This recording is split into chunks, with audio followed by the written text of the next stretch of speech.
The autumn mist hung heavy over the forests of Bear Creek, North Carolina, as Dr. Sarah Matthews stepped out of her Jeep and into the pre-dawn darkness. The gravel beneath her boots crunched with an unsettling finality, as if announcing her arrival to something that had been waiting in the shadows for far too long. She checked her watch, 4:47 a.m. Perfect timing. Sarah was a botanist from the University of North Carolina, drawn to this remote patch of woodland by reports that had puzzled scientists for over 2 centuries.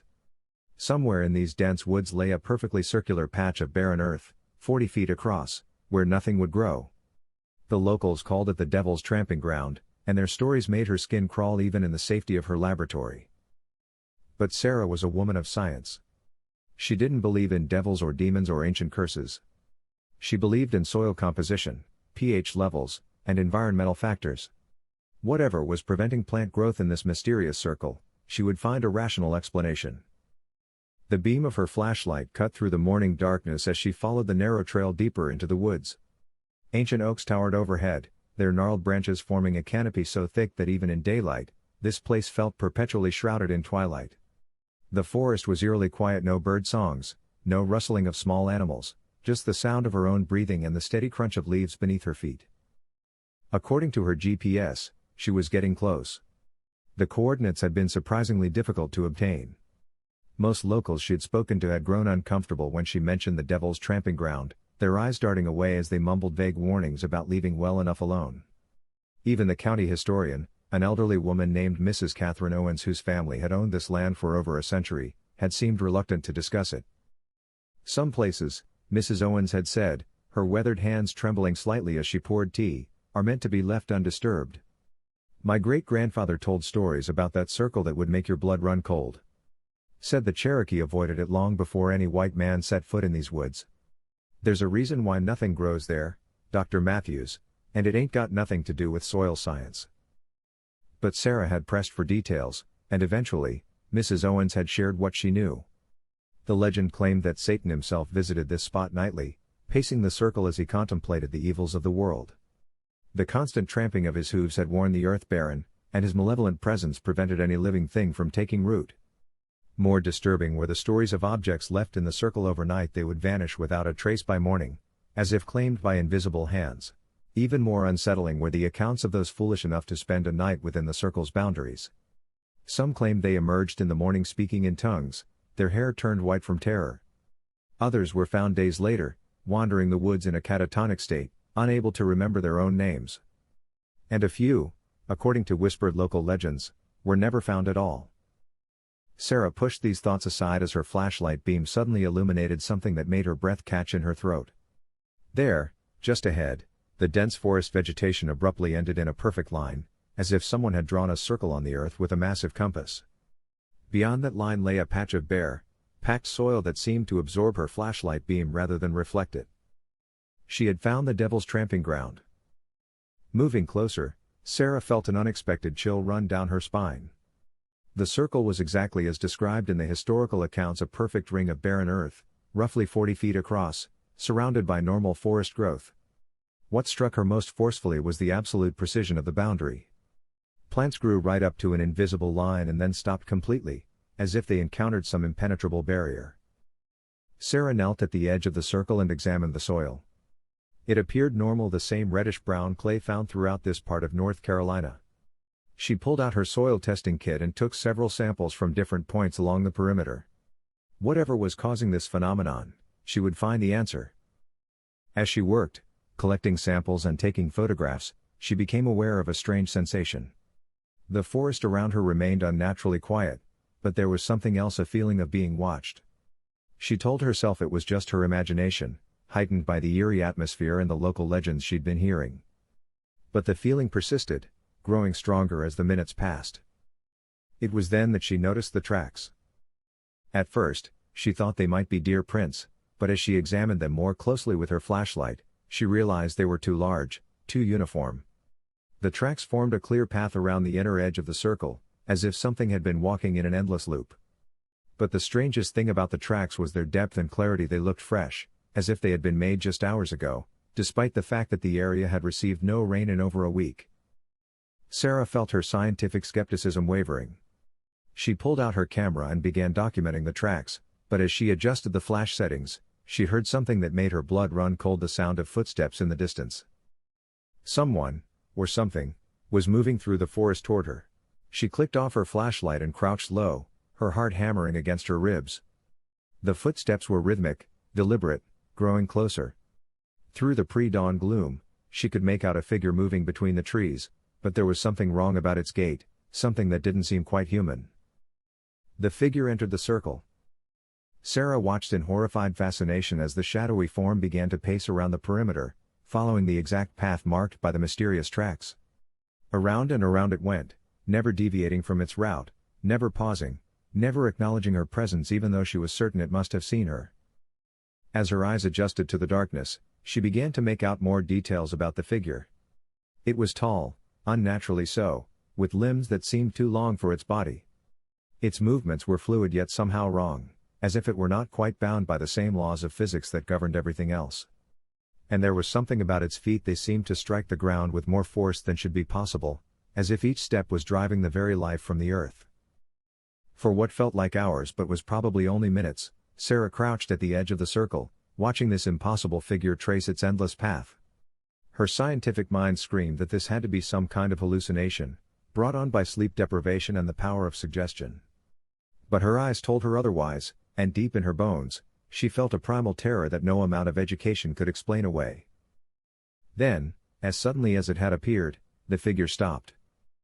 It turned toward her hiding spot, and though she couldn't make out its features in the darkness, she felt the weight of its gaze like a physical force.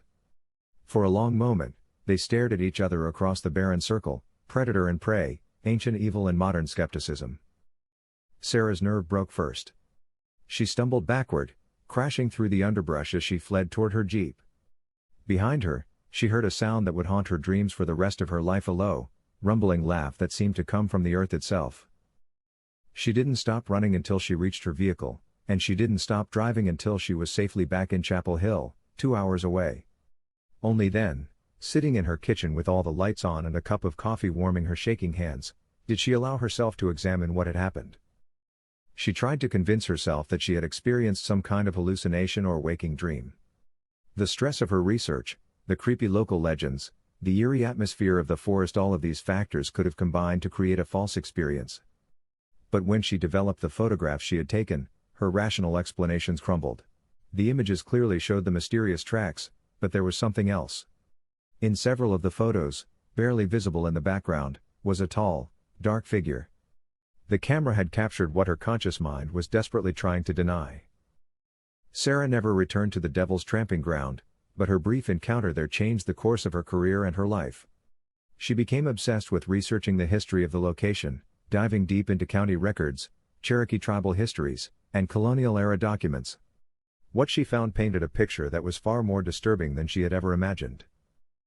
The earliest written reference to the circle dated back to 1784, appearing in a property deed that described the land as containing a curious barren spot shunned by beast and man alike.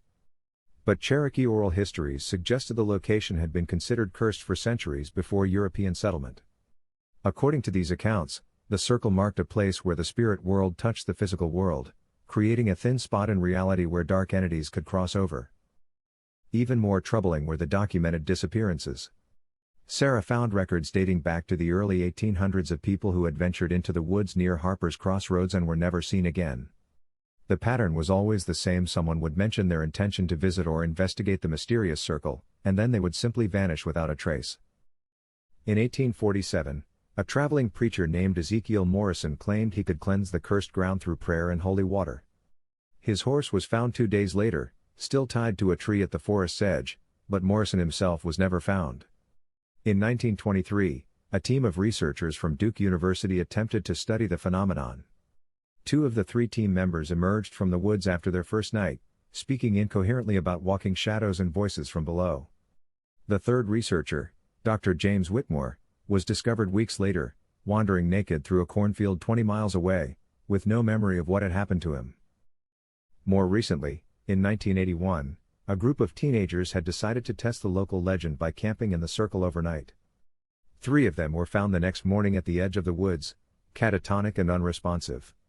They spent weeks in psychiatric care, and when they finally began to speak again, their stories were remarkably consistent. They described being surrounded by dark figures that seemed to emerge from the earth itself, beings that whispered terrible secrets about the nature of reality.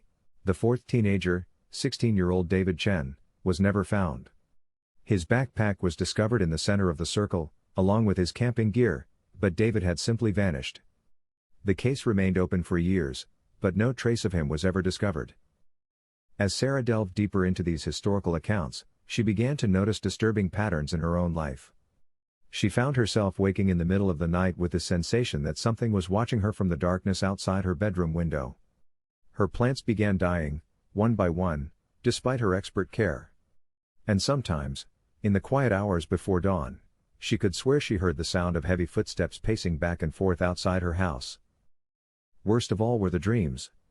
Night after night, she found herself back at the Devil's Tramping Ground, standing at the edge of that cursed circle while something dark and ancient paced within its boundaries. In these dreams, the figure would sometimes turn toward her, and she would catch glimpses of features that were almost human but fundamentally wrong: eyes that burned with malevolent intelligence, a mouth that stretched too wide, fingers that ended in claws that could tear through more than just flesh. The dreams became so vivid and disturbing that Sarah began to question her own sanity. She consulted psychiatrists, underwent sleep studies, even considered the possibility that she was suffering from some kind of psychological breakdown. But deep down, she knew the truth: her brief encounter at the Devil's Tramping Ground had marked her somehow, creating a connection to that cursed place that she couldn't break. 6 months after her visit to the circle, Sarah made a decision that surprised even herself. She returned to Bear Creek, but not to study the phenomenon. She came to warn others away from it. She met with Mrs. Catherine Owens, now well into her 80s, and shared everything she had experienced and researched. The elderly woman listened with a mixture of sadness and resignation. "I told you to leave it alone, child," Mrs. Owens said, her voice barely above a whisper. "Some doors, once opened, can never be closed again. My family has been the guardian of this land for over a century, and we've seen what happens to those who disturb things that should be left undisturbed." Mrs. Owens revealed that her family had been keeping records of their own for generations, documenting the strange occurrences around the Devil's Tramping Ground. According to these records, the circle's influence seemed to wax and wane in cycles, sometimes lying dormant for years before becoming active again. During active periods, the disappearances increased, and people throughout the region reported nightmares and supernatural encounters. "It's been quiet for the last few years," Mrs. Owens explained, "but your visit seems to have stirred something up. We've had reports from neighbors about strange sounds in the woods, and just last week, a hunter found his dog dead at the forest's edge, with no visible wounds but a look of absolute terror frozen on its face." Sarah felt a chill of guilt and responsibility. Had her scientific skepticism and determination to solve the mystery somehow awakened something that was better left sleeping? Mrs. Owens seemed to read her thoughts. "It's not your fault, dear. The thing that haunts that circle has been there far longer than any of us have been alive, and it'll be there long after we're gone. All we can do is try to keep people away and hope it chooses to remain dormant." But even as Mrs. Owens spoke these words, both women knew that the situation was escalating. Over the following weeks, reports began to filter in from throughout the region. Hikers spoke of feeling watched while walking forest trails. Farmers reported livestock becoming agitated and refusing to enter certain pastures. Children in the area began having nightmares about a tall, dark figure that visited them in their sleep. Most disturbing of all were the reports from drivers using the rural roads near Harper's Crossroads. Multiple witnesses claimed to have seen a tall figure standing at the edge of the forest, visible in their headlights for just a moment before vanishing. Some reported that their cars would mysteriously stall when passing certain stretches of road, forcing them to sit in the darkness for long minutes before their engines would start again. Sarah realized that her encounter at the Devil's Tramping Ground had been more than just a personal experience. It had been a catalyst for something much larger and more dangerous.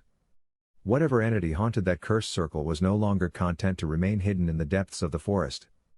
It was reaching out into the surrounding community, marking territory, claiming victims. The breaking point came on a cold November night, exactly 1 year after Sarah's first visit to the circle. A local high school student named Tommy Bradford decided to impress his girlfriend by camping overnight at the Devil's Tramping Ground. Despite warnings from his friends and family, Tommy was convinced that the legends were just superstitious nonsense. He was found 3 days later by a search party, sitting in the center of the circle with his knees drawn up to his chest, rocking back and forth and muttering incoherently. His hair, which had been dark brown when he disappeared, was now completely white. His eyes, once bright and full of teenage arrogance, were now empty and unfocused, as if he was looking at something the rest of the world couldn't see. Tommy was taken to a psychiatric facility in Raleigh, where he remained for months without showing any signs of improvement. The doctors could find nothing physically wrong with him, but psychologically, he seemed to exist in a state of perpetual terror. When he finally began to speak again, his words painted a picture of horror that defied rational explanation. According to Tommy, the entity that haunted the Devil's Tramping Ground was not alone. It was part of something larger, older, and infinitely more malevolent. The circle, he claimed, was not just a place where the devil walked, it was a doorway, a thin spot in reality where ancient evils could seep through from some darker realm.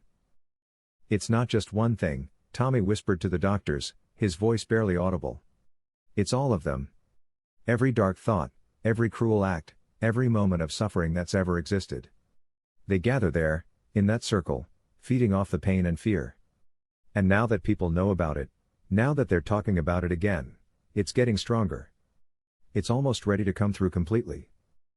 Tommy's account was dismissed by the medical staff as the ravings of a traumatized mind, but Sarah found his words terrifyingly plausible. Her research into the history of the Devil's Tramping Ground had revealed similar descriptions in accounts dating back centuries.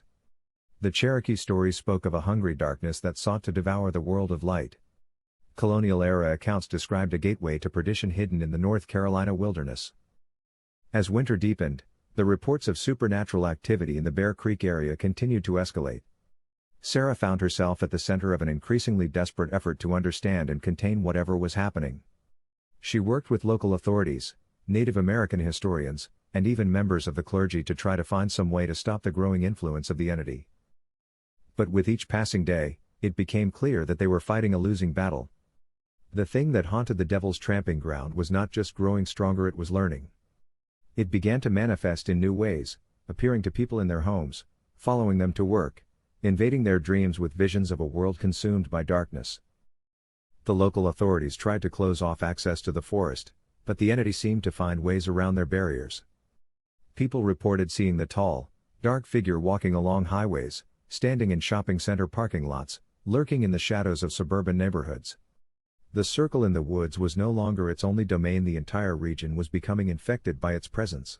Sarah knew that she bore some responsibility for what was happening.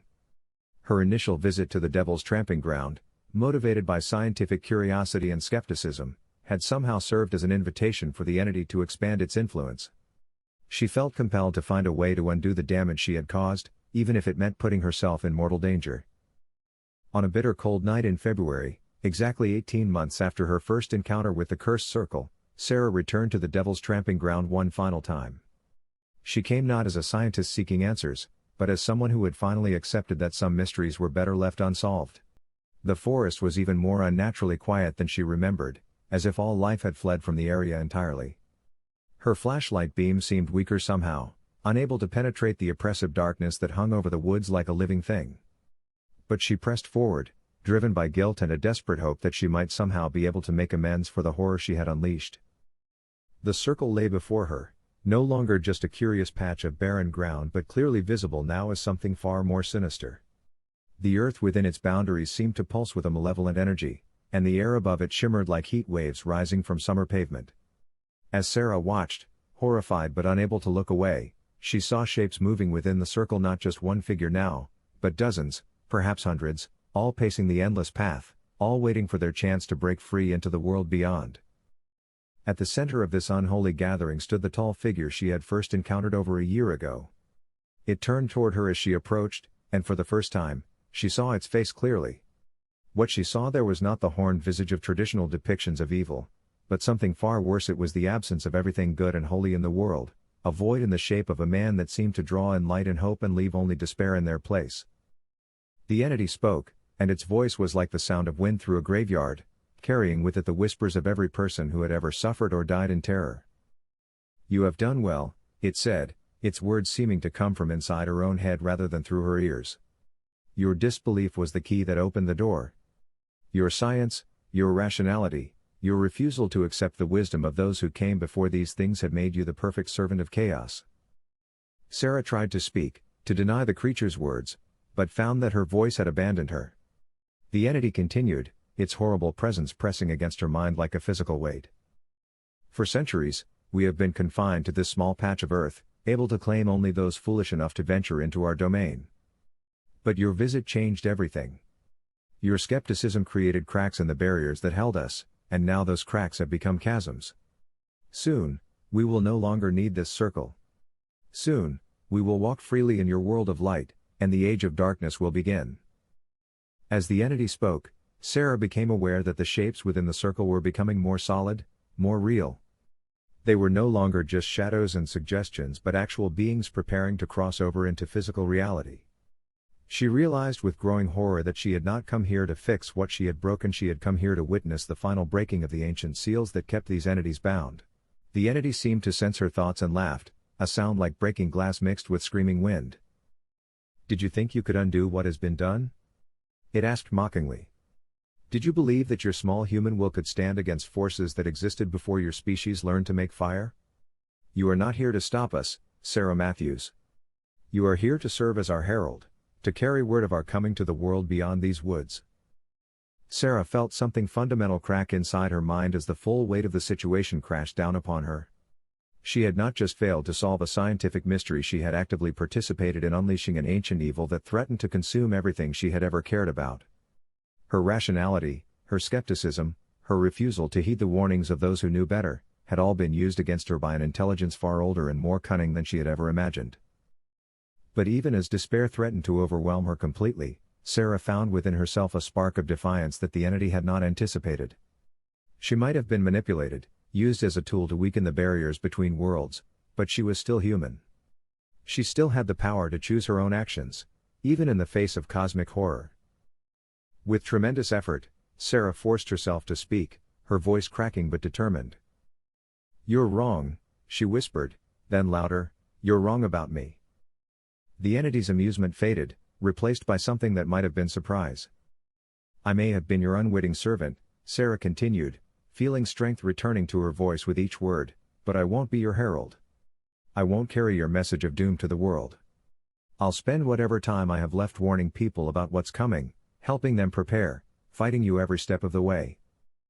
The entity's response was swift and terrible. Sarah felt its rage wash over her like a physical force, driving her to her knees at the edge of the circle. Around her, the forest itself seemed to recoil from the creature's fury, and she heard the sound of tree branches snapping and falling to the ground. "You will serve us," the entity snarled, its voice now coming from everywhere at once, the ground beneath her feet, the air around her, the very atoms of her being. "Willing or not, you belong to us now. We have marked you, claimed you, made you ours. You cannot escape what you have become." But even as the entity spoke these words, Sarah felt something unexpected, the presence of others. Turning, she saw figures emerging from the forest around the circle, but these were not more creatures of darkness. They were people, dozens of them, carrying flashlights and lanterns and moving with purpose and determination. At their head walked Mrs. Catherine Owens, now using a walking cane but still moving with the authority of someone who had spent a lifetime guarding secrets. Behind her came Tommy Bradford, still pale and haunted looking but no longer the broken shell of a person Sarah had heard about. There were others too, local residents, Cherokee tribal elders, even some of Sarah's fellow researchers from the university. "You're not alone in this fight," Mrs. Owens called out to Sarah as the group formed a circle around the cursed ground. "My family has been preparing for this day for generations, and we're not about to let these things loose on the world without a fight." What followed was unlike anything Sarah could have imagined. The assembled group began to chant in multiple languages: English, Cherokee, Latin, and others she couldn't identify. Some carried bundles of herbs that they lit and waved through the air, filling the forest with clouds of aromatic smoke. Others held carved wooden symbols or metal objects that gleamed in the lamplight. The effect on the entities within the circle was immediate and dramatic. Their forms, which had been growing more solid and threatening by the moment, began to waver and fade. The tall figure that had spoken to Sarah let out a shriek of rage and frustration that seemed to shake the very foundations of the earth. "This is not possible," it howled. "The barriers have been broken. The way is open. You cannot force us back. But Mrs. Owens stepped forward, her aged voice carrying a power that made the air itself seem to vibrate. The way was never fully open, she declared. Weakened, yes. Damaged by those who didn't understand what they were dealing with. But not broken beyond repair. My people and the Cherokee have been watching, waiting, preparing for this moment for longer than you know. As the chanting continued, Sarah began to understand what was happening. This had all been anticipated. Her visit to the Devil's Tramping Ground, her research, even the escalating supernatural activity in the region, it had all been foreseen by those who truly understood the nature of the forces at work. Every generation, Mrs. Owens explained, never taking her eyes off the writhing entities within the circle, someone comes along who thinks they can solve the mystery through science or skepticism or sheer force of will. And every time, they end up opening the door a little wider. But we've learned to use that cycle to our advantage. Each time the entities grow stronger, they also become more vulnerable to being bound again. The realization hit Sarah like a physical blow. She had not been a random victim of supernatural forces, she had been part of a larger pattern, a recurring struggle between ancient evils and those dedicated to containing them. Her role had been necessary, even inevitable, but it didn't have to be the end of the story. As the chanting reached a crescendo, Sarah felt something shift in the air around the circle. The entities, which had seemed so powerful and threatening just minutes before, were being compressed back into their prison of earth and shadow. The tall figure made one last desperate attempt to reach her, extending what might have been a hand or a claw in her direction, but it fell short by several feet. "This is not over," it snarled as it faded. "We are patient. We are eternal. We will find another way." But Mrs. Owens just smiled grimly and continued chanting until the last of the entities had been forced back into whatever realm they had emerged from. When silence finally fell over the forest, she turned to Sarah with an expression of profound weariness. "It's done," she said simply. "For now." In the months that followed, Sarah threw herself into learning everything she could about the true history of the Devil's Tramping Ground and the families who had spent generations guarding its secrets. She discovered that the Owens family, along with several Cherokee bloodlines and a few other local families, had maintained an informal network of watchers and guardians stretching back to the earliest days of European settlement. They had developed rituals and safeguards based on centuries of experience with the supernatural forces that occasionally broke through into the physical world. The Devil's Tramping Ground was just one of several such locations they monitored, though it was arguably the most dangerous. "The thing people don't understand," Mrs. Owens explained during one of their many conversations, "is that these places exist because they have to. They're like pressure valves in reality. All the darkness and evil that humans create has to go somewhere, and sometimes it collects in spots like this. If we could somehow get rid of all these cursed places, all that concentrated malevolence would just spread out everywhere else." Sarah came to understand that her encounter with the entity had changed her in ways that went beyond psychological trauma. She now had a sensitivity to supernatural activity that made her valuable to the Guardian network. She could sense when the barriers between worlds were weakening, could detect the presence of entities that others might miss. It was not a gift she would have chosen, but it was one she learned to use responsibly. She became part of the network, helping to monitor not just the Devil's Tramping Ground but other sites throughout the region. She learned to recognize the signs of supernatural incursion and to implement the countermeasures that had been refined over generations of trial and error. The Devil's Tramping Ground itself remained much as it had always been, a perfectly circular patch of barren earth that defied botanical explanation. Tourists and thrill seekers still occasionally made their way to the site, drawn by internet stories and local legends. Most found nothing more than an unremarkable clearing in the woods, but a few left with tales of strange experiences that would fuel new rounds of online speculation. Sarah and the other Guardians did their best to discourage serious investigation of the site. They spread conflicting information about its location, created false scientific explanations for the phenomenon, and generally tried to keep the area as obscure as possible. They knew that complete secrecy was impossible in the modern world, but they could at least limit the number of people who might accidentally weaken the barriers again. Tommy Bradford, the teenager who had spent that terrible night in the circle, eventually recovered enough to live a relatively normal life. But he, like Sarah, remained forever changed by his experience. He became one of the network's most reliable early warning systems, able to sense supernatural activity with an accuracy that bordered on the supernatural itself. "It's like having a radio in your head," he explained to Sarah once, tuned to a frequency that picks up signals from the other side. Most of the time it's just static, but when something's trying to break through, the signal gets stronger and clearer. Together, they helped prevent several potentially catastrophic incidents over the years. A group of college students planning to film a documentary at the site were redirected to a different location through a series of coincidental obstacles.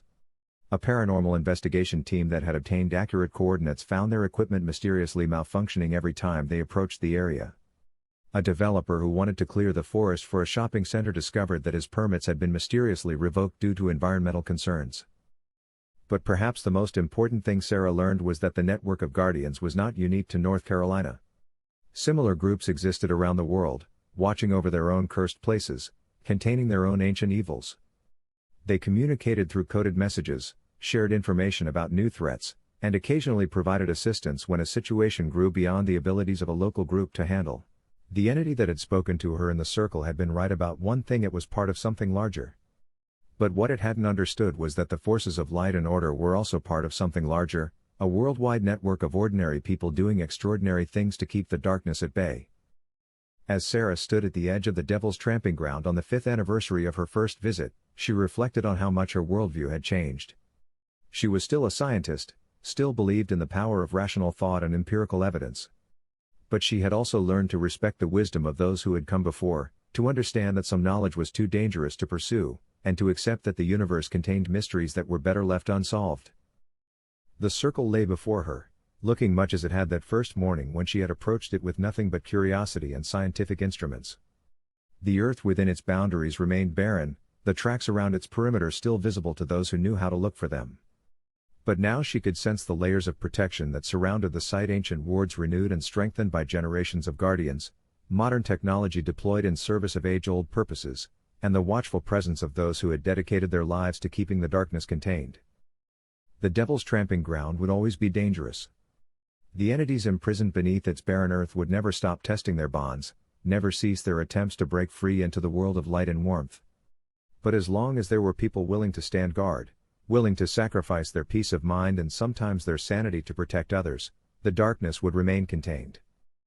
Sarah turned away from the circle and walked back through the forest toward her jeep. Behind her, the Devil's Tramping Ground settled back into its deceptive quiet, looking for all the world like nothing more than a curious natural phenomenon. But she knew better now. She knew that beneath that innocent-looking patch of barren earth lay horrors that defied human comprehension, and that she was one of the few people standing between those horrors and the unsuspecting world beyond. It was a heavy responsibility, but it was one she had chosen to bear. Because someone had to stand guard at the gates of hell, and sometimes that someone turned out to be a botanist from Chapel Hill who had learned too late that some questions were never meant to be answered. The morning sun was beginning to filter through the trees as Sarah drove. Hey everyone, thanks so much for listening. If you enjoyed the video, please hit that like and subscribe button, and then share it with your friends. Your support helps us grow and create even more awesome content. We appreciate you being part of the journey.